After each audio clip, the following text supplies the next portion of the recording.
Welcome to the Informed Pregnancy and Parenting Podcast. I'm your host, Dr. Elliot Berlin. My guest today is an incredible therapist, I'm told, and she's an amazing human. I love spending time with her. You'll see why in just a minute. She is pregnant. She's expecting her first kid and going to do a home birth. That's the plan.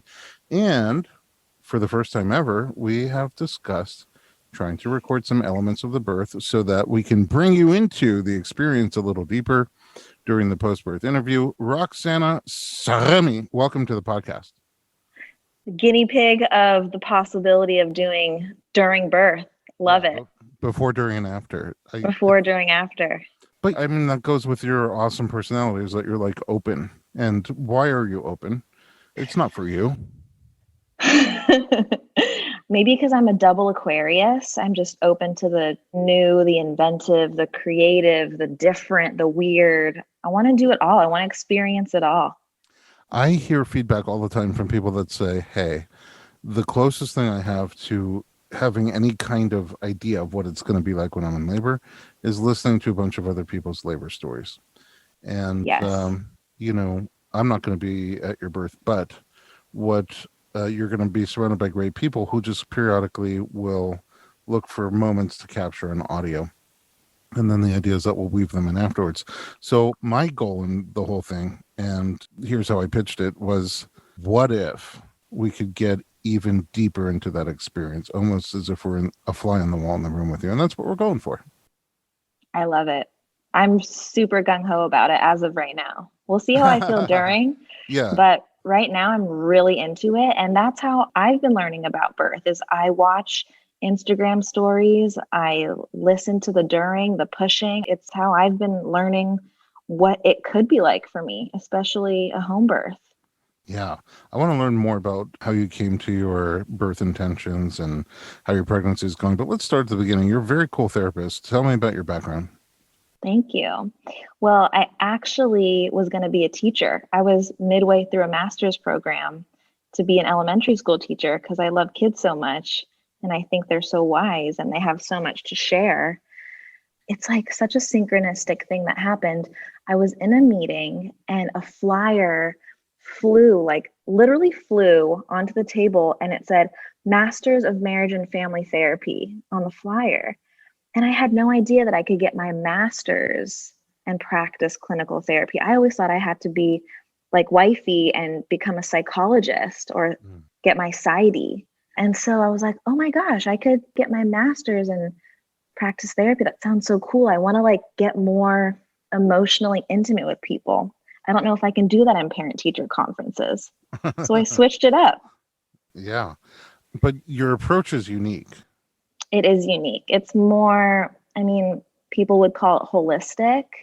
And to me, that means looking at the whole person. Like a lot of therapists do talk therapy, which we do. I'm trained in talk therapy. And all of us at Flow House are. But we also incorporate ways to tap into emotions, trauma that reside in the body. Specific techniques that you're trained in? We're trained in EMDR, which stands for eye movement desensitization and reprocessing. I feel better just hearing that. Which we could talk about on a whole other episode, but people use it for trauma, honestly, all sorts of things. And we use somatic therapy. We use brain spotting. Someone means body. So what is body therapy? Honestly, it's tapping into the messages that your body gives you. Maybe sitting in silence, listening. I think it is for a lot of people. But after a few minutes, really, you can start to get a feel of what your body's trying to tell you. Even these tools. Nightmare. Yeah. How so? Uh-oh, here we go. Okay. Back to you. You set it up for me. I know. Hold on 1 second. I'm going to have 5 seconds of silence.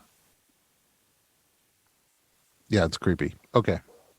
Oh my gosh. The people at home can't see, but I could see you. Like your 5 seconds of, I feel like you got something out of your 5 seconds. You looked so relaxed there in 5 seconds, and I was so anxious. Well, I was nervous. doing it with you. Oh, I Maybe closed we my can, if you eyes. know that I'm doing it with you, then it won't feel so weird. I don't know. We'll try that some other time. Okay. We can try it next Monday when I see you. Sweet. So you have all these different approaches in addition to talk therapy, like you have a tool belt full of interesting tools. Totally. And every client is different and everybody has different needs. And that might even change by the week. So we can experiment. And that's why I love working at this private practice, Flow House, that I'm a part of, because I can be creative and spontaneous and just be in the moment with this other person who might have never tapped into their body. They don't know what that means, or they, want to get in touch with some childhood trauma and they've been talking about it all their lives. It's time to switch it up. They've been repeating the same patterns, and here there's an opportunity to tap into a different part of themselves that's innately in them. It's super interesting about you. I have a patient who is medically very, very anxious. And so any kind of clinical anything like a blood draw, for example, and they have to do it with him laying down with his feet up, with orange juice right beforehand just to draw blood, right? And then he was watching his partner during pregnancy and how the midwife would come draw blood. And it looked so calm. It's like a whole different environment. And so he's like, would you be able to draw my blood? And he doesn't have any of that reaction. It's fine for him. He's totally comfortable with it. And that's like Whoa, now they already have their kid. And like, if he ever needs labs, he's like, hey, can I get some labs done by you? And it oh, sort of feels like the relationship that you have with your therapist, it could be, more clinical, or it could be one where you just, I don't know, just in the presence. I think doulas are like this too. Like a sign of a great doula is they walk in the room and you feel relaxed. And I wonder if totally. because of that, you have such a calming presence. I wonder if because of that, people are like, find their courage and strength to say, okay, Hmm. in this warmth, I'm in this nurturing environment, I'm ready to finally tackle, at 46 years and 11 months, I'm finally ready to tackle what I've been holding on to since 3 minutes after I came into the world. Totally. And I do feel like a big part of my job is just holding space in that way. I feel like you must be an incredible space holder. Thank you. Who's your clientele? Like, do you work with a specific genre of clients? Is individuals, couples, kids? Well, everyone at Flow House has their specialty, and we see an array of different people. But for me personally, definitely not couples. I just don't think that I could do that. I don't even know what I'm doing half the time in Oh, relationship. But my specialty is mostly young women. I can see men too, but I just bring in all the ladies. And it's young women who come from emotionally unavailable or narcissistic families. So that's like my niche. But anything from depression, I mean, COVID has brought up a lot of stuff for oh, good. people. When you said emotionally unavailable or narcissistic families, my immediate thought was like, are my kids coming from an emotionally unavailable or narcissistic home? I don't think they are. And Your I think, children sound wonderful. oh, they're the best. I just wonder if they're the best despite me, or if I've somehow contributed to their Yeah. goodness. Yeah, we Um, can get into that. yeah, we totally can. I'm going to take a quick break. When we come back, let's find out about your pregnancy and your plans for birth. Don't go anywhere. We'll be right back.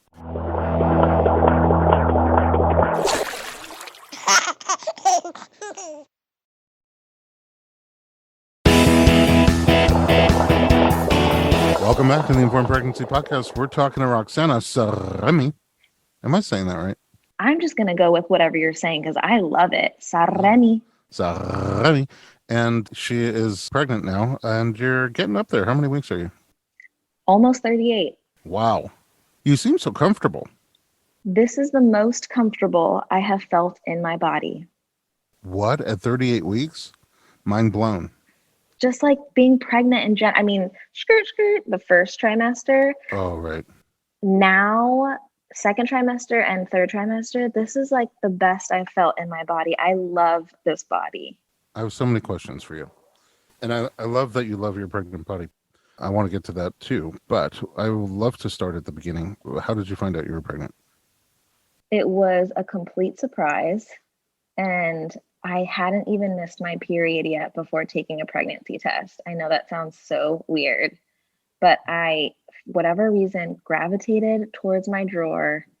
This is between clients too. So I Oh, don't wow. think that this is going to be anything exciting. But for whatever reason, my body just led me to under my cupboard. I grabbed a pregnancy test, went pee, just left it on the windowsill, went to wash my hands, kind of forgot about it, was getting dressed for my next client, and was like, oh, yeah, let me go check that. And there it was, 2 lines. So I sat through my next session. Oh, my goodness. That's so hard. Knowing this. And obviously texted my 2 best friends, then took 2 more tests. Everybody does. There it was. And these were like the cheapy pregnancy tests that come in the ovulation kit. They're like paper. They're not the real, like digital cool ones. Yeah, old school. They're old school. But the fact that you had an ovulation kit, does that mean you were trying to get pregnant? I wasn't trying to get pregnant. My periods were just so irregular that I started to track my ovulation just to kind of keep tabs of my cycle. Oh, and then surprise. So I was like, why do you even have Surprise. pregnant? Because you're like, it was a total surprise. But I had pregnancy tests in my cupboard. Now I understand. Yes. So it was So, the opposite. yeah. Wait, you were trying to not get pregnant? I was trying to not do anything but just figure out my body and just kind of look at my cycles and get a better understanding. And I was taking really good care of my body then, going to acupuncture, I was doing Pilates. And I think the combo was just, this baby was like, it's my time. Here I come. And you just had a weird feeling like, I think I'm pregnant. Yeah, it was That's so so cool. weird. Have you been pregnant before? Never. Me either. Never. First for both of us. Yeah. I've had the feeling like maybe I am, but I never. Right. I don't have any tests in my cupboard. Right. So, first trimester, you said like skirt the first trimester. What does that mean? Was it not great? It was just not great. And I talked to my mom, and she said that she was nauseous and tired for the first 13 weeks. So every week I was like, okay, only 3 more weeks of feeling this way. Mom only felt it 13 weeks. So here I go. And it just was relentless. I was throwing up every day, multiple times a day. Oh, wow. Luckily, COVID, I did sessions from home, but I never stopped seeing clients. So I would see clients, maybe vom in between, and then continue on. One time I actually threw up mid-session. Oh, my goodness. Yeah, it was how I told her. I was like, by the way, I'm pregnant. By the way, I'm pregnant. Wow, multiple times a day. Yeah. First of all, when you would throw up, do you feel relief afterwards? Yes. For like 45 minutes after, I would actually feel relief. So yes. The idea of throwing up feel appealing to you? Yes. And then were you able to get anything down? Were you start to lose weight?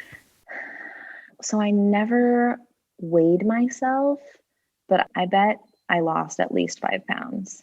And I was getting IVs, and I was never diagnosed with hyperemesis, but when I read about it, I felt like I had it. I mean, it sounds like it to me. It sounds like it. Whenever this topic comes up, I like to talk about the HER Foundation that does research on hyperemesis and really tries to get the word out. And they have an app that helps you. You put in the information, like if you throw up and if you're feeling nauseous and on what scale and things like that. And it puts that information together. And your weight is also a big thing, because if you're losing weight, it's a very significant sign that you might have hyperemesis, not nausea and vomiting of pregnancy in its typical sense. And, you know, you could take that information to your doctor and they can look at it and they can be like, oh, wow. Or your midwife. They can be like, oh, wow, this is a sign. And the earlier you start intervening, the better it gets. So when you were getting IVs, you were just getting IV fluid because you were dehydrated, or were you getting IV nutrition? So in the beginning, it was just B6 and glutathione. So you'd like to help not only to rehydrate you, but sort of try to help prevent nausea? Yeah. Yeah. And it would work for a little bit. I'd hang on for a good 4 days feeling okay. Now, when I interviewed Amy Schumer about this, she said she had definitely a diagnosis of hyperemesis. She said that she would stop eating food based on what it tastes like and start to think more about what it would taste like on the way back up. Ooh, No, damn, that no, hits. not Roxana. You didn't have that. I honestly, it's like literally I blocked that time out of my Oh, she memory. don't even remember. I don't Well, even remember. I will tell you, she did say tuna melt. No, not a good choice. Oh, I can strongly say tuna melt now. And no Um, meat, maybe like fruits, like smoothies and berries. smoothies kind of along the way she went. She said purees were exactly the same on the way down, on the way up. Exact. Oh gosh, yes, though. All right, Yes. let's shuffle over to the second trimester. When Ah! oh, when did all that kind of fade away for you? That So, ickiness. so things started to lift around 18 weeks, and then I was Oh, golden. that's halfway through your pregnancy, almost. And it was different than for mama, for your mama. Yep, She got yep. off easy. She really did. Wow, 18 weeks. Did you start to think this is never going to end? Yes, that's exactly what I thought. That's a desperate feeling. I'm so sorry you had that. It's okay because there's something about pregnancy that my memory just wiped it away, and now I'm all about it. And do you remember the first time you felt movement, baby? I do. It was in bed. It was around the same time, maybe a little bit earlier than that. My Wow. girlfriend described it. It felt like when you move your hand like this underwater. Nobody can see you. I know. How do I describe this? Back and forth, flopping back and forth, But underwater. underwater. That's what it felt like to you? Mm-hmm. Hmm. And did you know right away that's what it was? Mm-hmm. You did. I feel like you're super intuitive with what's going on in there. That's very cool. And then when you did, I mean, I assume you did a structural ultrasound where you see all the little pieces. We did with Dr. Stu, our 20-week Dr. Sue did scan. it. Did you have a favorite thing to see on there? The whole thing was so cool. I mean, the first time I heard her heartbeats, I just hysterically cried. But I'm Yeah. trying to think at the structural. I think just seeing her little nose and the shape of her face, and he can do 3D. Mm-hmm. So we have printouts, and you can really see the details of her face and all her toes. I love the spine. The spine. Every time I do it, I love the spine and the four chambers of the heart. Just watching that So little cool. heart just squish away. Squish, squish, squish, squish. So cool. Could you tell on the 3D if she looks more like you or Tom? I think she looks more like me. Ooh, time will tell. We'll see. She's going to be interesting looking. Did you find out right away what you're having? We did. We did the blood test. That tells you. Did you have a thought at all of like maybe we want the surprise? Oh, I wanted to know. I'm not one of those people that wants the surprise. Maybe the next one. The sense you would have Surprise. known anyway. I love that. It's always no. All right, let's take a break. When we come back, we're going to find out how your third trimester is going and your plans for your imminent birth. Don't go anywhere.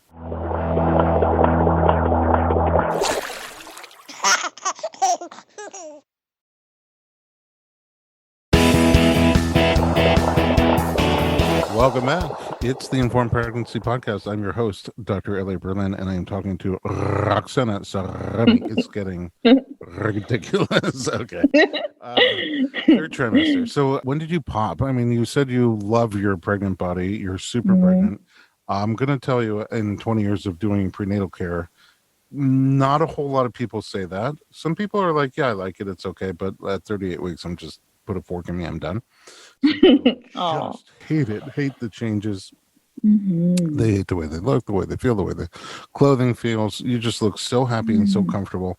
When did you see like the first signs of belly, and have you tracked it at all? I mean, now do you look at it and you're like, oh my God, that's attached to me? Maybe that's why I like it so much, because I had such a rough beginning and I wasn't showing at all for a really long time, for like 23 weeks or something. It just looked like I had too many cheeseburgers. So I was so ready to pop and show my belly. And it was, in the midst of the pandemic. So you're not going out anywhere. I have no cute clothes to wear to show off my bump. So I think by the time it came, so maybe like 20, 8 weeks. It was late that I started to really pop. And Really? then I was just, wanted to debut this Sporting baby, it. sporting it. Did you still not weigh yourself? You don't know how much weight you gained? I did weigh myself. My sister-in-law has a scale, and I did weigh myself, and I gained 35 pounds so Oh, wow. far. And you feel good. Let's talk I about feel good. plans for this birth. You mentioned you're doing a home birth. Was that the plan from right at the beginning, or how did you make that choice? So, way before I even got pregnant, I loved watching birthing videos. It's just one of the things that I enjoyed. I always cry. I think it's so beautiful. And my girlfriend introduced me to the movie The Business of Being Born. Ricky got you. Ricky got me. That was my first introduction to the possibility of doing a non-hospital birth. And I dug it. I Is liked it it. It because you're spoke to just me. a non-hospital person, or is it you don't feel like birth is a hospital thing? That's a good question. It's not that I'm not a hospital birth person, because if during labor I have to go to the hospital, I'm totally okay with it. And I will surrender if that's my journey. But there was something so cool about the idea of giving birth at home, not having to leave the house, possibly birthing in the bathtub, using hypnosis and care from like this amazing midwife and this doula and this beautiful team, and just being surrounded by love. There's something just so enticing about that. I couldn't pass it up. I mean, for sure, if you describe that experience with the typical hospital experience, it's just a night and day set for the activity that's going to be happening. Are you nervous or anxious about any of the elements? First of all, of what things might feel like, and second of all, Mm-hmm. of just what might happen along the way. Mm-hmm. I think I'm definitely, I wouldn't say I'm nervous, but I do have fears.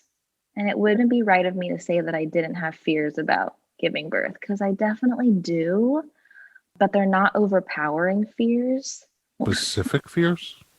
It's not a fear of safety, which a lot of people who question me giving birth at home kind of lean towards, like it must be a safety thing. Like, you're obviously safer in the hospital, but I don't feel that way. For me, it's more just this feeling, this pain that I've never felt before. And it's so unknown. And the whole experience and the timeline is so unknown. It's more that than anything else. How are you in general in pain? Physical pain? Yeah, Kind of a wimp. I don't think so. You don't think so? No, I think you're pretty tough. I've been practicing my breathing, especially when you're like getting a spot maybe on my neck or somewhere. Yeah. And I'm like, okay, intense pressure. I got this. Yeah.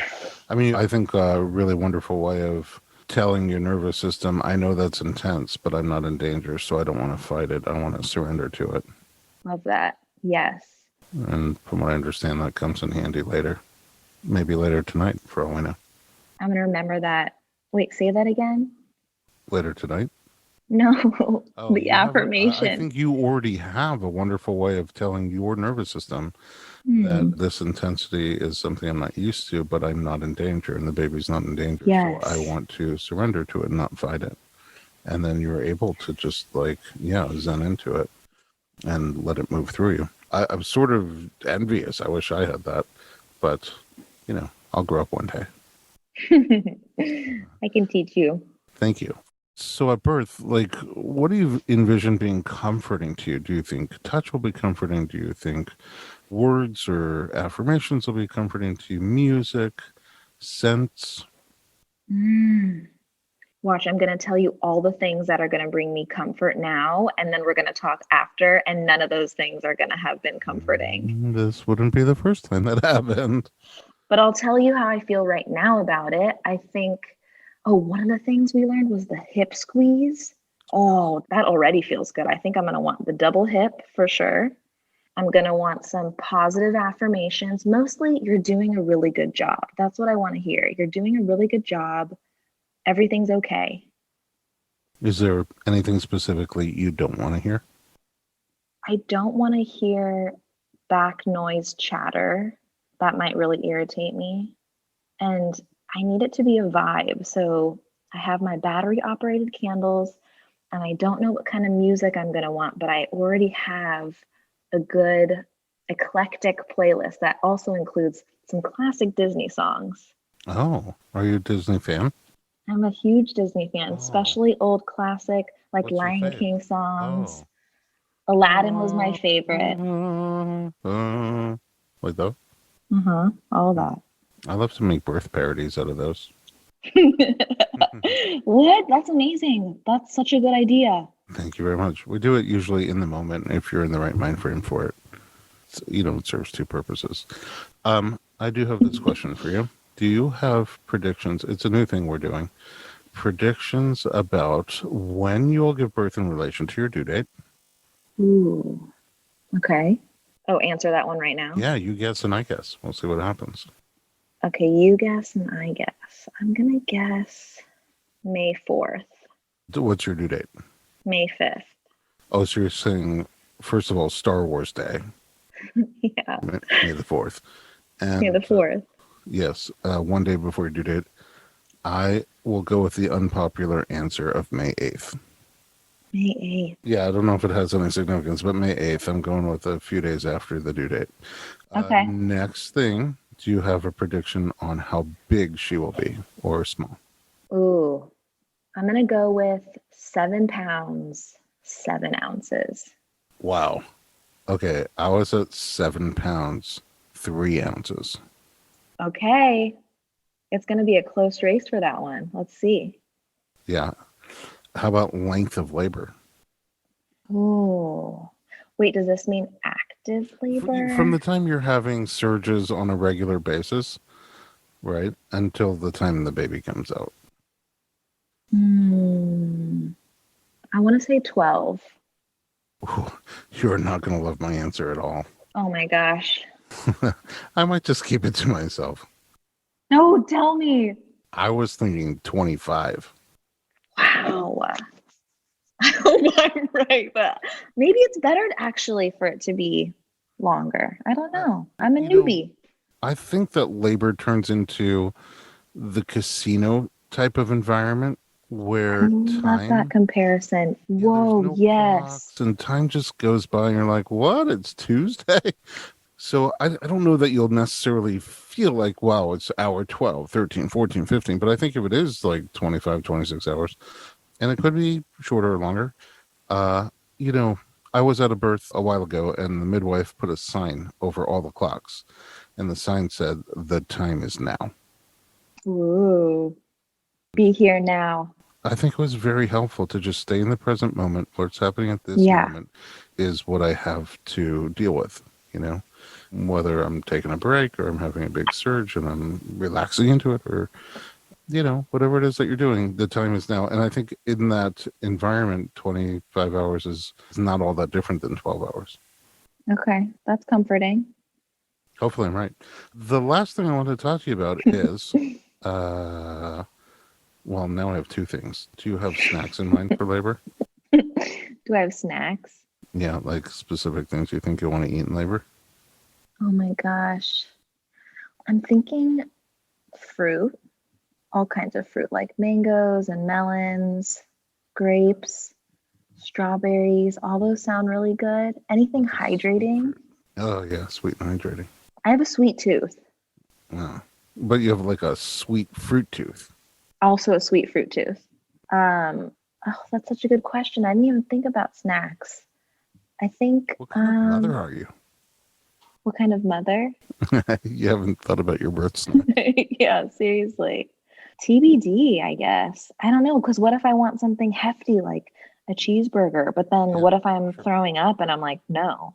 Oh, yeah, who knows? I mean, it's good to have a variety available. I'll keep you posted. Are you doing anything to kind of, because you love your pregnant body, and there's all sorts of things you can do, like plaster or belly balls or things like that. Are you doing any of those?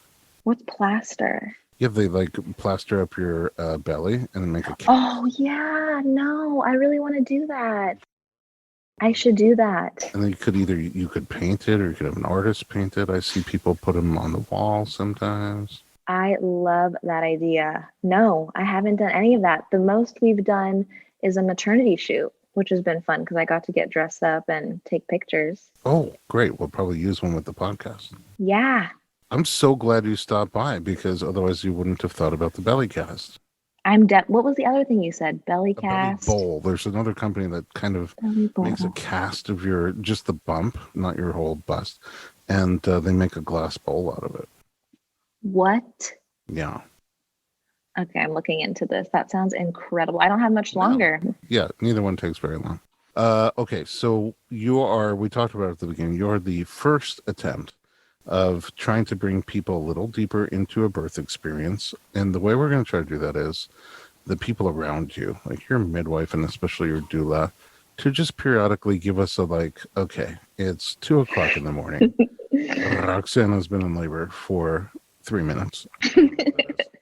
And she is giggly and listening to Disney tunes and eating cheeseburgers and other things like that. To the extent that it's not bugging you at all, we'll try to get little questions from you along the way about how you're feeling and what you're experiencing, what you're thinking about. And then, just some background noise. We'll try to hear the noises like a fly on the wall in the background.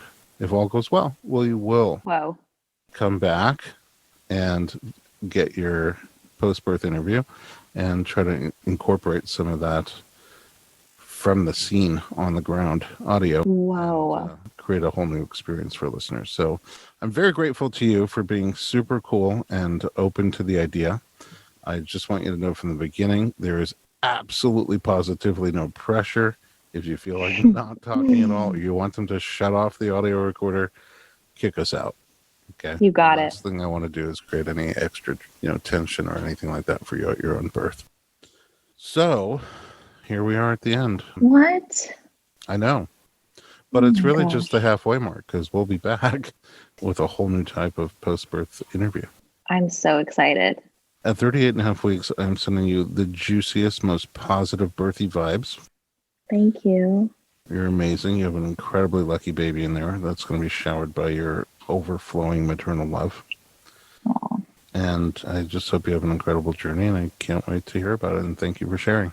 Yay. Thank you so much. Honored. Roxana, where can we find you online? You can find me at Flowhouse Therapy on Instagram. That's our Flow Insta. And then flowhousetherapy.com. Awesome. At home, thanks for listening to the Informed Pregnancy Podcast. If you have questions or topic suggestions, there are topic suggestions coming in all the time now, and some of them are great things that I never thought about and that I'm curious about. Send them to us, info@informedpregnancy.com, or join the conversation on Instagram at Dr. Berlin.